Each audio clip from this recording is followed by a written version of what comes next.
On this week's episode of Something New, we're trying Dulce Vida in their 5-year aged Extra Anejo. 100 proof Anejo that is rested in some really unique barrels. To find out what kind of barrels, you're just going to have to tune in and watch.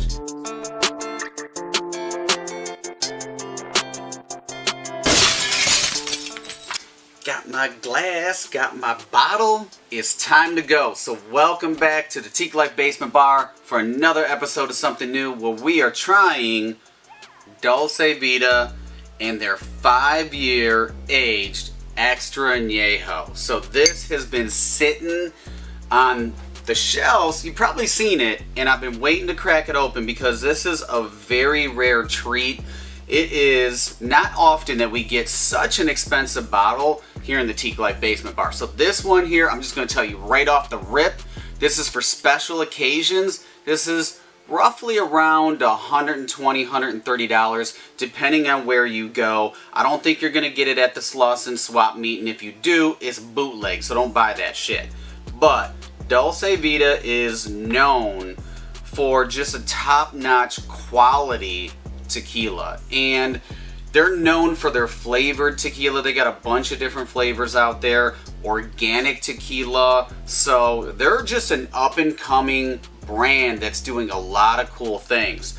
Their Blue Weber agave is from the Los Altos Highland region. So Highland, if you know, it's like typically a sweeter agave, so I'm really interested. I'm going to tell you some of the particulars about this because in a minute, because I just want to crack this bad boy open. I have been waiting for a while, and there we go. So looking at the bottle, we're just gonna let it breathe. You know, it's been sitting, it's just been chilling, so we need to let it breathe. It's goodness. So this here, I mean, the bottle I really love because, like I said, it's special occasion. This is not an everyday drinker, everyday sipper that you're going to want to do. This is something extremely special, which for me, it's going to require a very special pour. And we need a little bit more. Perfect for me. But it's etched, and I think that's really classy. It's just very simple, but it's all etched and painted. You can see on the back, it's got a great design. I think that's the, you know, kind of like a really cool, unique design of like the agave leaves coming up. I'm not sure, so don't trust me on that, but the color, it is, you know, a deep, rich golden straw, like an amber saffron. I don't know. I don't even know what the hell saffron is, but sounds like material. The aroma, it is a tad bit spicy, maybe a little cinnamon, like a creamy butter, but it's not, you know, over extra alcohol-y. If I don't know if that is that a word. I just made some shit up. So it doesn't have a, so for 100 proof, which is unbelievable, and I haven't heard of many 100 proof tequilas, so that's why I'm really excited. I'm tripping over my own words.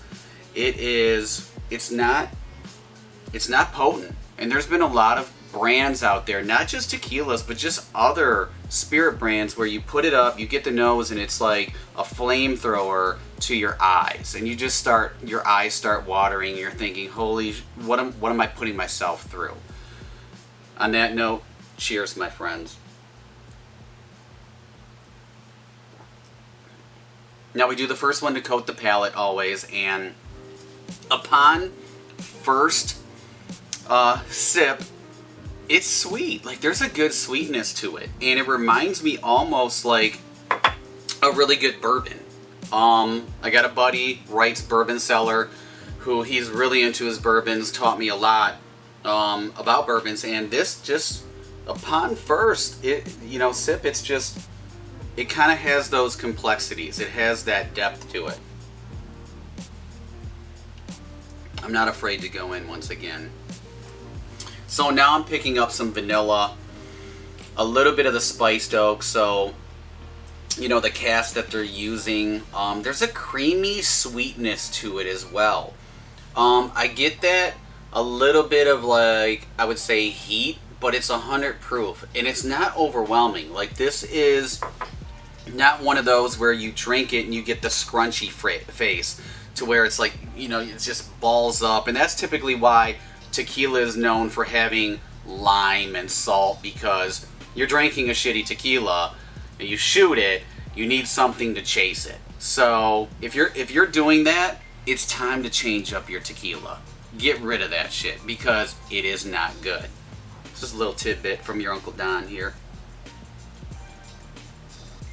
This is, now, like I said before, this is a special occasion type of tequila. And man, it's just smooth. Like, this is, if you are a whiskey, bourbon, and I'm going to mess you up in a minute because I'm going to talk about the barrels. But if you're a whiskey, bourbon, scotch, or really, really good, you know, tequila connoisseur, this is fantastic. This is really up my alley. This is what I want to bring out, because I know there's going to be a lot of people that are like, what is that? I've never heard of it. Well, there's a reason for that, because you're not on my level yet. And I'm going to take another sip. Okay, so we talked about the bottle, we talked about the color, we talked about the flavor profile, we talked about it being 100 proof. But what didn't we talk about besides this deliciousness? And this is something you don't rush into. This, you know, DV, we're just going to call it a DVEA. Follow along. I know I go fast. But this is, it's just really good. I want to sip on it. I want to teach people about it. This is a teaching man's connoisseur tequila. But we're just going to get crazy with it, like Dulce Vida did. The barrels. So, the barrels that they use to rest this, to age it 5 years, they're from an award-winning wine distillery. I know what you're thinking. Didn't see that one coming.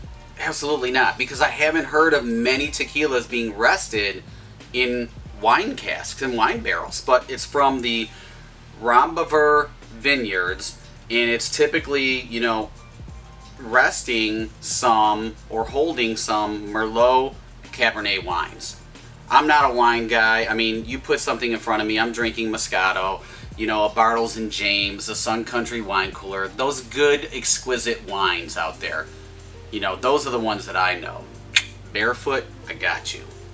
But with that being said, yes, they rest this in some wine casks, and you can get it. You catch a little bit of a different flavor profile. You get the depth, the complexity, and I think that's where it's coming from, because this is a very uniquely, you know, like, it's just got a unique flavor to it. So it's something that I really like. I would drink this, but this is just a special occasion. This is something, unless you're a baller like Drake, and the Toronto Raptors just won the championship, you can go out and buy 50 bottles and send one to me. This is what you're doing. This is not for the everyday average tequila consumer. But I was just very lucky enough to get a bottle of this, so wanted to talk about it. Alright, so let's wrap up this episode of Something New in the Teeqlife Basement Bar. And is it Teeqlife approved? Of course it is. Come on, you already know that I'm enjoying this.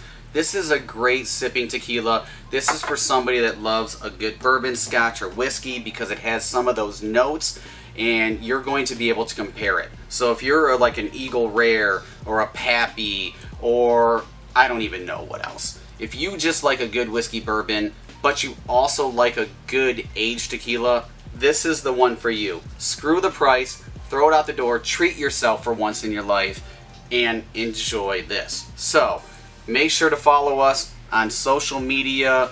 Subscribe to the Teeqlife YouTube channel. Just go to the website. You can get all those little like knobs or whatever. I don't even know. I don't do my own website. So just click on whatever. Follow us. Subscribe. And if you have a recommendation of something that we should try here in the Teeqlife Basement Bar, just send an email. Let us know. We are happy to try to oblige. But I'm going to finish this. I'm probably going to take another pour, because that's just what I do. We'll see you next time. Cheers.